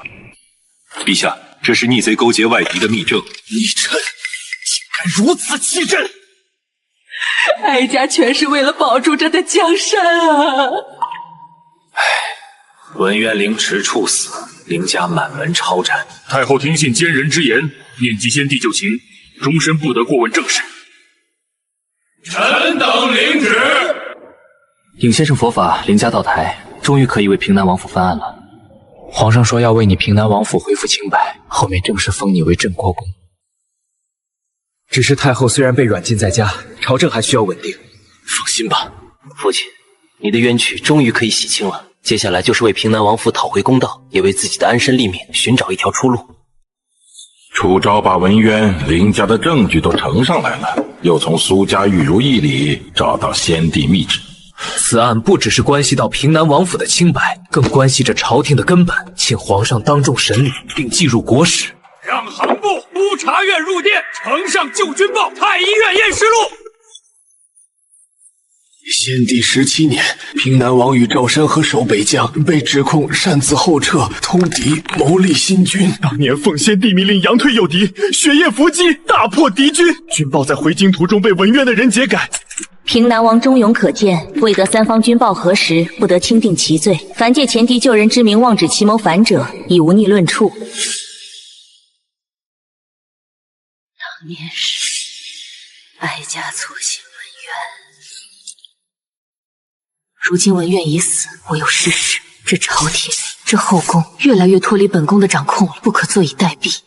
奉天承运，皇帝诏曰：晋王楚昭封皇太子监国，恩封镇国公，辅佐晋王治理国事。张勋卫忠勇博，领经营。赵山河加封太保，苏贵妃晋皇贵妃，设六宫。王小二为朝廷盐铁总商。小人一定管好盐铁，为国库挣钱。若再有人伪造军报，借前敌救人，杀武臣，与文渊、凌家同罪。凌家已败，平南王昭雪、寒门新贵当道，诸位犯王应早做打算。父亲，当年的密信和军报都已澄清，您的罪名终于除去了。这不是我一人得护身符，而是留给所有被冤枉的僵尸看的。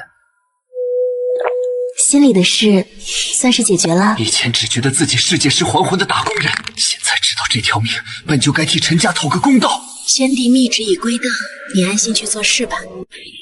江南经凌家之乱，漕运受阻，要派可靠的人去整顿。赵太保之子赵成熟水情，为人正直，可任江南巡操同行，带一队亲兵下去。北疆蛮族见我国内乱平息，遣使求和，愿遂贡马匹皮毛。好，边军奏报虚主将，监军兵部三方签押，将领系迂须太子三司会审，这些都写进新制。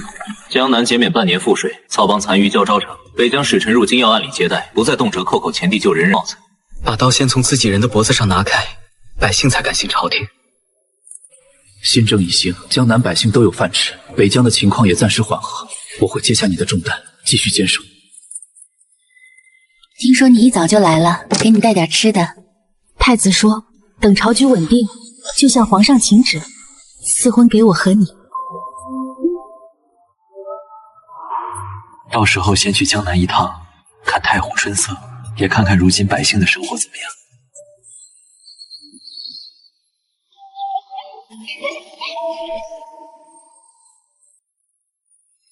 那就是你当年提议的便民驿站，过客只要找到大楚驿站牌子，就能进来卸脚喝水。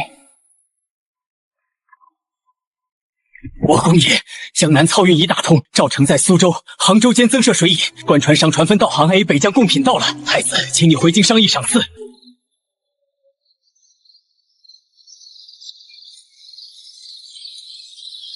没有你们，朕到不了今天。为大楚这几年的安稳干杯。当年永乐宫的危机仿佛就在昨日，如今的后宫可算清静多了。百姓安居，宫里自然也能睡好觉。平南王昭许只是补上当年的账，文渊林家不会是唯一。那是书上就写某年某月楚地很忙。现在我非失权，但朝廷之事我还是要抓在手中。林家余党林峰已经聚集了残余势力，在苏州作乱，烧毁了漕运码头，并且劫持了盐商贡品。陛下，江南刚平定，如果不马上出兵，恐怕会引起民变。臣愿在10日之内带张勋平定叛乱。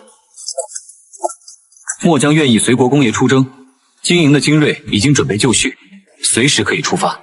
一定要安抚好百姓，莫要伤及无辜。苏贵妃已经让人准备好了粮食，你们在路上可以取用。陈国公，林峰藏在苏州城外的寒山寺，那里地形复杂，还有暗河通往太湖。让勋带500人把寒山寺外围给围住了。王兄联系操帮沈千山，封住暗河的出入口。是的，我已经让人装扮成香客，在寒山寺附近进行调查。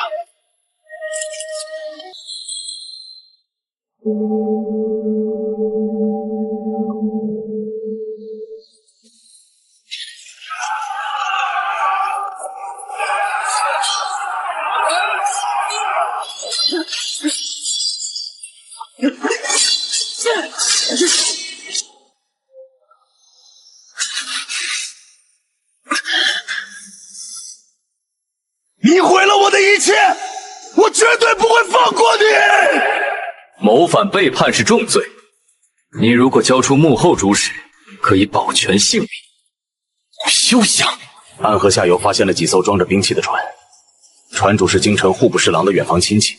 户部侍郎是前朝的旧党，肯定是他在给林峰提供资金。押送林峰回京后，我就留下来调查兵器的来源了。将军要独自查探，国公爷注意一下，林家还有没有被消灭的人？恐怕要报复。有陛下的信物，江南的官员就会配合。你回京后向皇上说明，江南门阀与前朝旧党勾结在一起，要提前做好防范。这些残余势力不过是棋子，真正的威胁是那些在暗中活动的。陛下，林峰已经捉拿归案，他背后的资助者是户部侍郎李默。陛下明察，我与林家没有任何关系，是林峰诬陷我。李大人，这封信是在寒山寺找到的，上面有您的笔迹，还敢狡辩？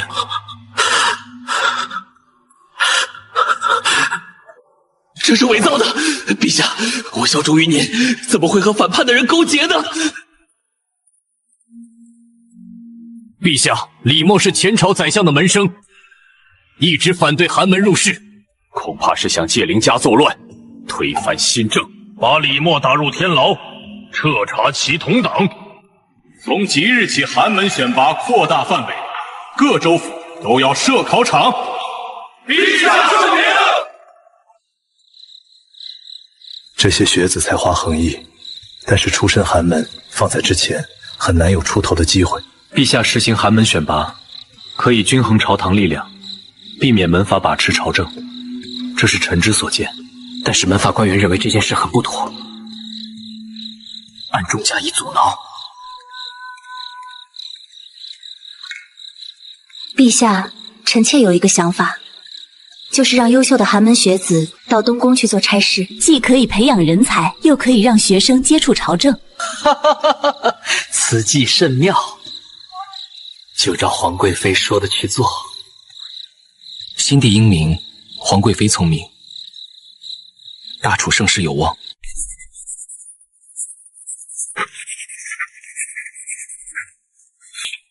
乡巴佬也配来国子监？哈哈哈，你听到了吗？真是笑死我了。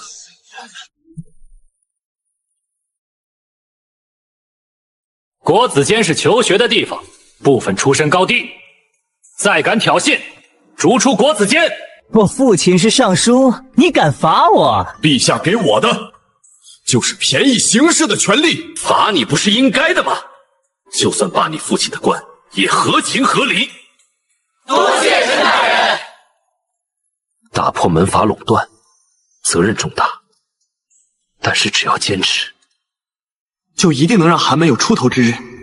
李默已经招供了，前朝就档案中联络范王，恐怕会有变故。愿出使北疆安抚范王寒门学子当中，有人会说梵语，可以同行做翻译。已经让准备好了樊王喜欢的丝绸、茶叶，可以让他们放心。朝堂博弈没有停止，边疆还需要安抚，但是只要君臣同心，一定能扫清所有的障碍，开创真正的盛世。郑国公远道而来，是来要我交出兵权，还是来削藩？陛下赐予臣丝绸千匹，茶叶100担，是为老北疆将士之用，也是表明大楚与北疆和平共处之志。大楚与北疆唇齿相依，战乱只会使百姓受苦。王爷，江南已经免除赋税，京城正在推行寒门选拔，皇上只希望天下太平，并没有削藩的意思。王爷，不要相信陈轩，这是朝廷的削藩诏书。你看，王爷，这个印章是假的，真正的玉玺字体很厚重，而此印章线条很细，而且诏书上日期和陛下处理江南事务的时间不符，显然是有人故意挑拨离间。陈轩，你敢污蔑诏书！王爷，朝廷早就暗中调兵，就等你放松警惕。王使君既然为王爷着想，为什么要把刀藏在腰里？难道是想在帐中行凶，陷害朝廷？阁下！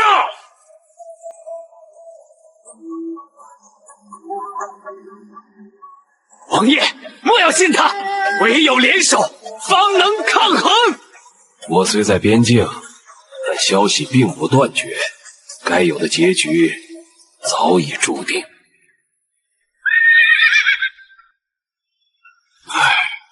守北疆30年，最希望的就是和平。旧党最近总是在挑拨，说朝廷要征调北疆的粮食，让将士们心寒。王爷，我已经让张勋从京城调来1万石粮草，3天后送到。陛下说，北疆将士的军饷加倍，家属可以迁到内地居住，孩子可以进入国子监读书。郑国公的诚意我已收下，从今以后，北疆愿意年年进贡，绝不和朝廷作对。陛下，漠北王已经答应效忠朝廷，挑拨的人是洛阳旧党的李宋，他收罗前朝残余势力，囤积粮食兵器，恐怕会有异动。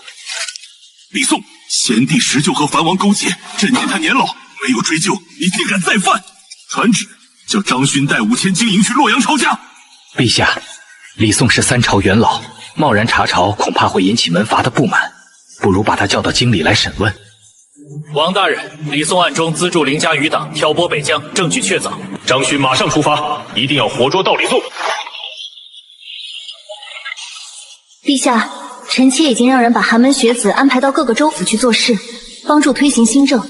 这主意好，明天就下旨，让寒门学子参加粮税检查，并且给予他们一定的自由处置权。乡巴佬也配查账？这些都是经过王尚书同意的，怎么可以被你们质疑呢？通判大人，陛下有令，粮税查核部分出身，账目若有错误，为什么怕我们查？去把账本碎片收起来，重新核对一下，如果有隐瞒的，马上向京城汇报。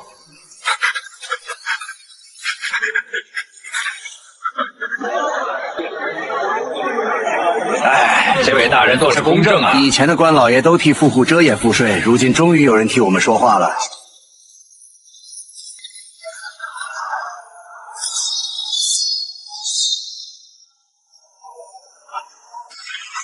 李宋，你勾结反贼，挑拨北疆，还不认罪？门阀最终会掌权，寒门小辈不可能成事。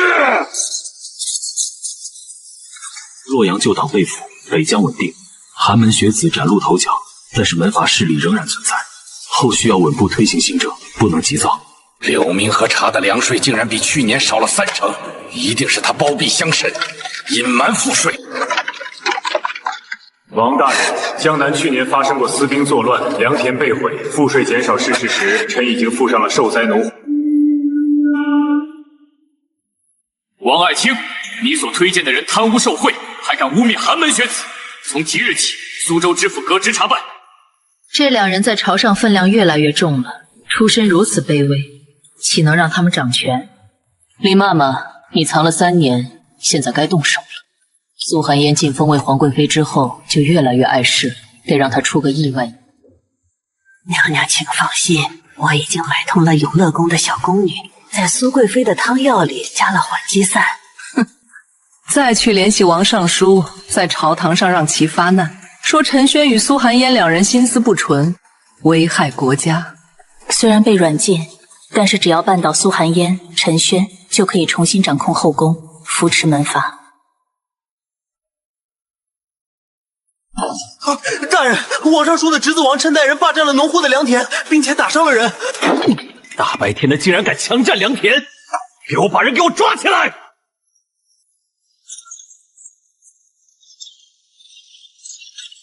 这块地是我叔父给我的，谁敢来了？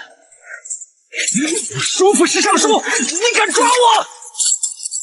就算门阀势力再大，也不能放任他们欺负百姓。陛下，王尚书纵容侄子作恶，如果不严惩，把王晨流放到北疆，撤销王尚书的户部尚书职务，改任闲职。陛下，我最近总是觉得疲倦无力，太医院也查不出原因，可能是因为……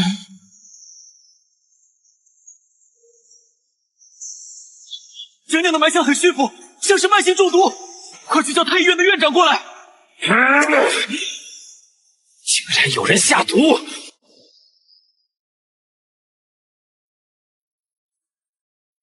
陛下，皇贵妃是中毒了缓积散，这种毒没有颜色，没有味道，要长时间服用才会发作。好在剂量不大。这种毒需要特殊的药材才能配制，京城哪家药铺可以买到？冰魄草是很珍贵的一种药材，只有御药房、太后寿宁宫才有收藏。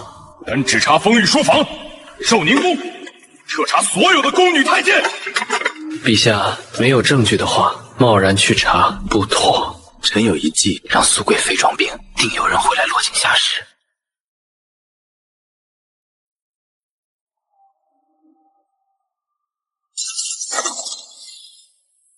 是林妈妈，她是林贵妃的旧人，家私藏在寿宁宫，受太后的指使。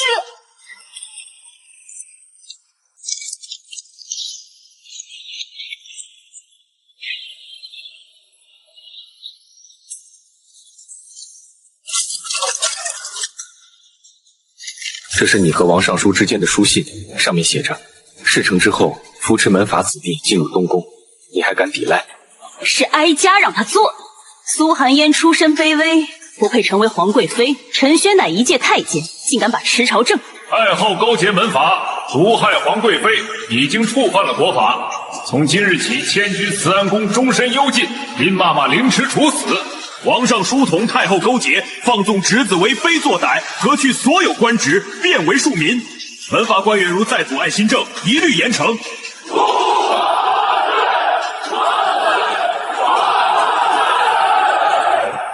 镇国公正想推行科举改制，使寒门学子和门阀子弟同场比试，公平选拔人才，你觉得怎么样？陛下英明，科举制的改革可以选出真正的人才来，使大楚国家长久的稳定下去。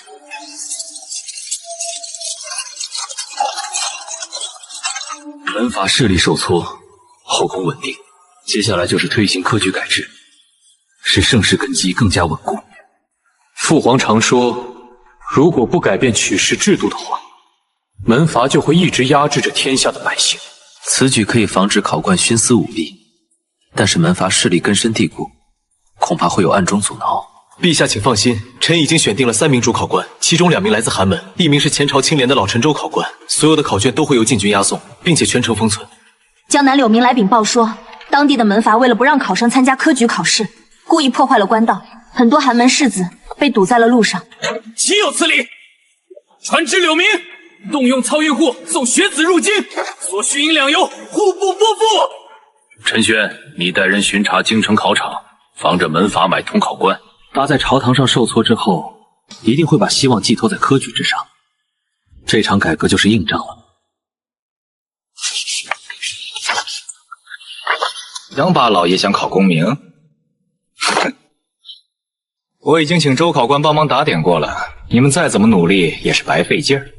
沈修，科举制度改制明文规定禁止徇私舞弊，你竟敢明目张胆地舞弊！柳知府不过是个靠镇国公提拔上来的寒门小人，也配管我？信不信我让你脱乌纱帽？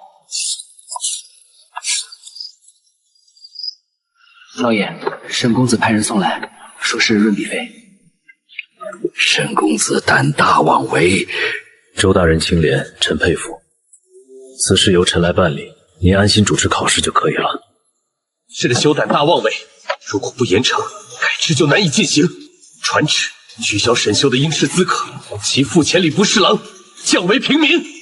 陛下，柳明已经把江南的学子护送到京师去了，共300多人，都安置在驿站里了。明天科举就要开始了，这是大楚的希望，一定要做到万无一失。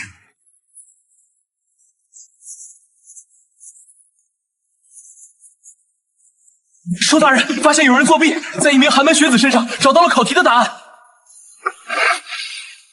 墨迹太新了，他从江南赶来的，为什么答案上的字迹会跟张远的很相似？这样写就可以中举了，还说我这是张远的笔记。门阀故意栽赃陷害，想借作弊案来诋毁寒门学子，动摇改制。国公爷，我只是考场杂役，并没有给考生答案。这不是我的呀！你还敢抵赖？是沈修逼我的，他说如果不这样做，就杀了我家人的。难怪沈修被取消资格之后还敢留在京城，原来是一心想破坏科举改革。这件事我会告诉陛下，不会影响到寒门学子的前途。真是胆大包天！传旨，把沈修流放岭南，永世不得回京。陛下，今天的考试已经顺利结束。周考官说，今年考卷的质量比往年好多了，在寒门学子中也出现了一些奇才。陛下，柳明说，江南百姓听说学子们顺利考取了功名之后，就自发的到祠堂为陛下祈福了。这才是大楚的栋梁之才。等到发榜的时候，朕要亲自去见前3名。科举制度的改革刚刚取得初步的成功，门阀残余势力受到震慑，但是江南水患的奏折刚到，接下来就要着手民生大事了。江南连下10日大雨，太湖决堤，苏州、杭州3县被淹，百姓死伤甚多。陛下，臣在江南查案时就对当地的水情有所了解，而且和曹帮沈千山、知府柳明比较熟悉，愿意带着张勋去赈灾。朕已经命令户部调拨50万两白银、10万石粮食给你，拿着朕的金牌，可以调动江南所有的官府力量。苏贵妃已经联系了京众粮商，以后的粮草会陆续送到。末将已经准备好了5000名禁军，可以用来协助转移灾民，维持治安。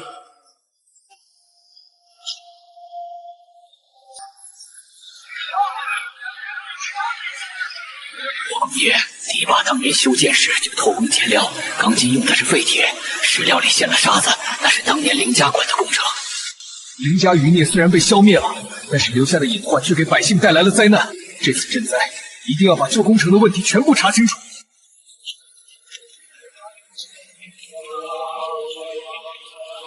已经有300多灾民染病，药材不够了。柳明先联系江南的药商，赊点药材，账到时候给朝廷结。王老汉带老河工去勘察地形，找一条能引流的河道，减轻堤坝的压力。穆爷，发现有人在混乱中抢走粮车，是当地乡绅家的仆人，说那粮是他们的。胆大包天！带我去看看，赈灾粮是百姓的救命粮，谁敢动就按军法处置。粮站建在我家的地里，粮食就应该归我。陛下命令，赈灾期间所有粮食物自由朝廷统一调配，疑似自动用救命粮食，依照律法当斩。我是授前户部侍郎门生之命，他让我打乱赈灾，逼迫朝廷撤换您。又是前朝旧党的余孽啊！看来赈灾的时候，不仅要救百姓，还要提防着他们作乱。国公爷，巨事到了。按照王老汉说的，筑城于林底，比原来的堤坝结实10倍。每2层巨石之间都要用糯米浆、石灰填满，不然水浸久了就会腐烂。当年凌家修堤的时候，用的是沙土拌米汤，只撑了3年。国公爷已经查清江南10处旧堤坝都有偷工减料的情况，涉及到20多名前朝官员，其中有5人还在任上。幕后主使是常州知府赵大人，他是前朝旧党，说只要教皇赈灾，就能使门阀重新掌权。他还叫我暗中挖开堤坝的排水口，使水患更加严重。回口这么快，张勋，带进军到常州捉拿赵知府。刘明，你马上带人修补排水口，防止2次决堤。国公爷，常州属于赵知府的地盘，恐怕会有埋伏。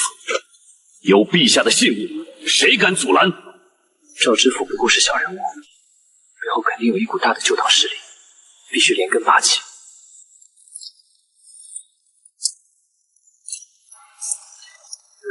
赵知府，你和乡绅勾结，破坏赈灾，还不认罪？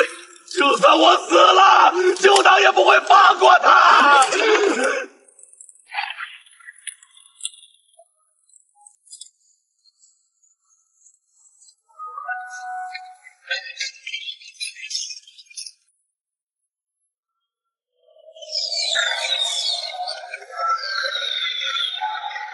这样就好了，再也不怕洪水了。赵知府背后有人和旧党范王勾结，张勋派人追查那名随从，一定要查清他们之间的联系。曹帮已经控制了江南水路，任何可疑的船只都会被我们发现。国公爷，京城传来了消息，科举放榜了，张元考中了状元，柳大人的门生也考中了探花。赈灾出省，科举得才，但是旧党与藩王的隐患依然存在，这场仗还没有结束。国公爷请放心，臣已经查清了赵知府的余党，一共7个人，都已经收押了。不过他们所说的牡丹会，臣查无结果。从赵知府暗格里搜出来的密信上写着暗号：牡丹开时，精灵来奉。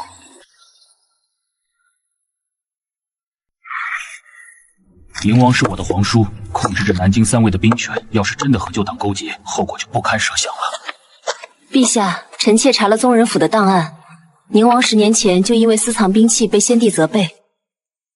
陛下，新科状元张远家境贫寒，在京师求学的时候，曾与旧党的外围有过接触。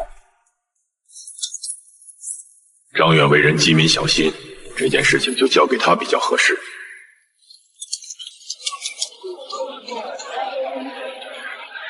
牡丹会下个月3号开，宁王的人会带着凤符来，在祭天大典的时候动手。公子是新来的吧？小的刚刚考中了状元，想来茶馆里沾沾文气。听说掌柜收藏了前朝的字帖，可以借给晚辈看一下吗？原来是状元宫。天坛附近有3条密道，旧党一定从密道中出来。张勋，你带进军守好密道。张远，你继续在茶馆里查清牡丹会的人数。先帝赐予的龙纹令牌，可调动经营支援。天大典是最后的机会，绝不能让旧党和宁王的阴谋得逞。宁王殿下已经让500名亲兵在天坛的密道中。祭天大典的时候，听我的命令，把皇帝和陈轩抓起来。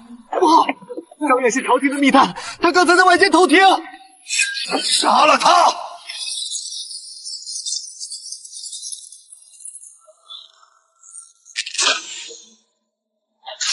李然，你父子2代谋反，今天该了结了。这一切还没有结束。宁王果然就是主谋，他竟想借祭天大典逼宫，效仿太宗夺权。陛下，李然已经招供了，宁王的私人武装已经混入京城，伪装成商人、僧人，在天坛周围活动。臣认为祭天大典按原计划进行，让他动手，然后一网打尽。臣妾已经让永乐宫的宫女在天坛的祭品里加疗迷魂香，可以暂时使私兵昏迷，不会伤害到无辜的人。照你们说的做。张勋，你带禁军埋伏在天坛周围，听我的命令。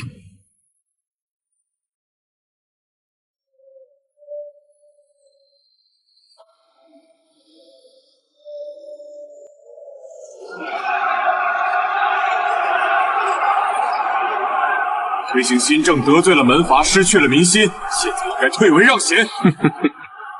皇叔，你认为朕没有防备吗？传旨，禁军在哪里？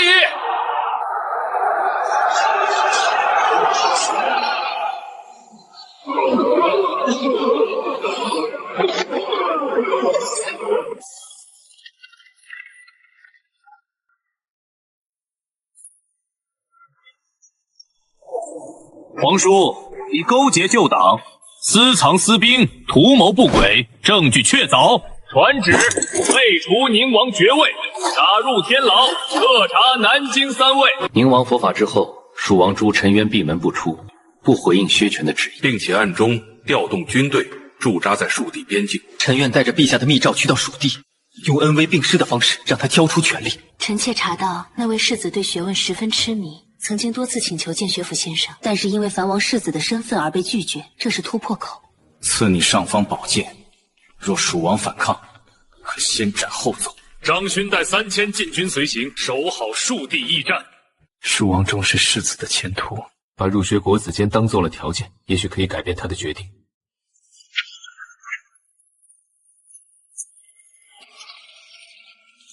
国公爷，刚才送来的茶水有毒，银针变黑了。蜀王这是给我下马威。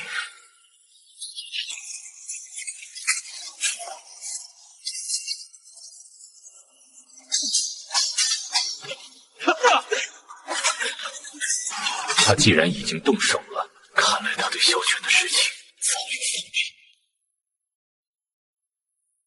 备。陛下考虑到叔侄之情，蜀王可以保留100名护卫，其他的兵权交给朝廷。按照祖宗留下的规矩，藩王可以统领一省的军队。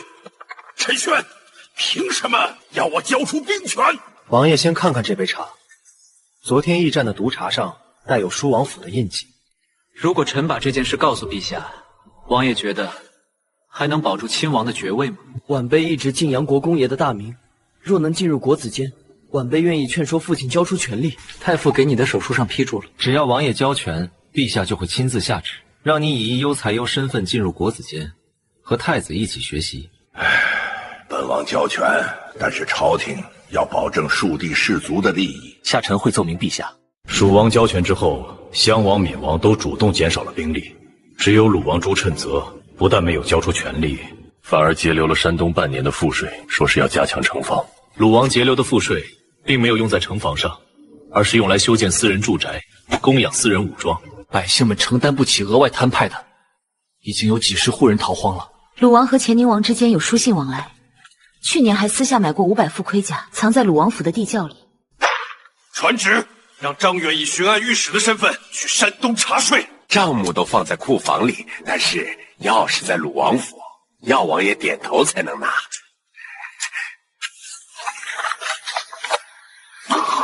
这些账目，你能敢说不是真的吗？是鲁王逼我做的，我不敢不听从。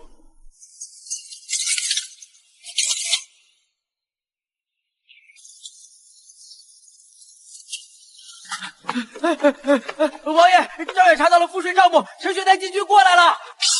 反了！我是亲王，他们敢动我！下令叫守卫去守卫王府，凡是赶来的就杀掉。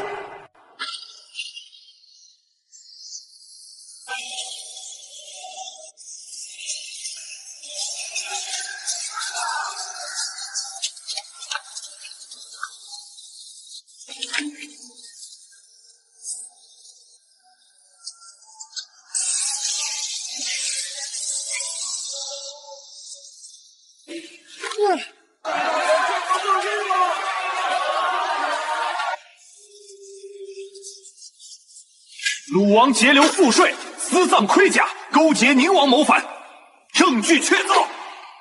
废除鲁王爵位，打入天牢。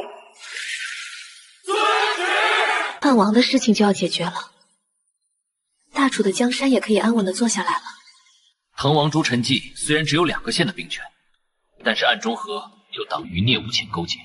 滕王长期依附于鲁王，鲁王被推翻后，他仍然不死心。吴谦是李默的学生，对操运舞弊很了解，肯定是利用了沈千山的操帮线路进行走私。臣妾已经让红绫联系了沈千山，他会假装配合吴谦，把他们带到通州码头进行交易。最后一支逆党，绝不能留下后患。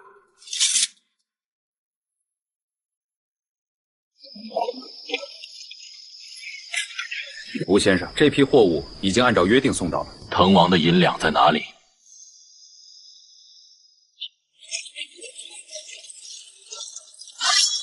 奉皇上之命，捉拿走私的叛族。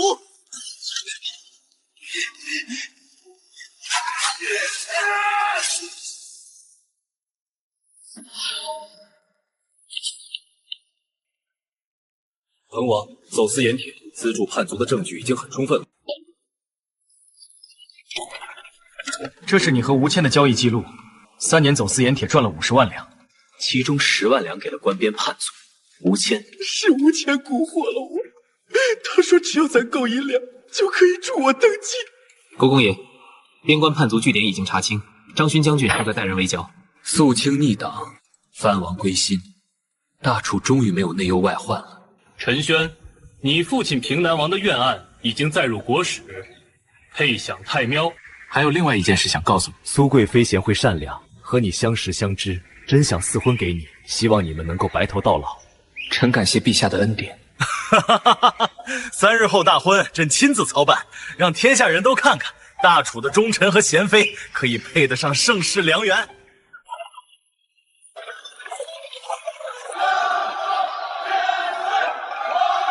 宣告，寒门学子任职的州县赋税增加3成，百姓都称赞你。这是操帮兄弟们凑的贺礼，太湖珍珠串，祝2位百年好合。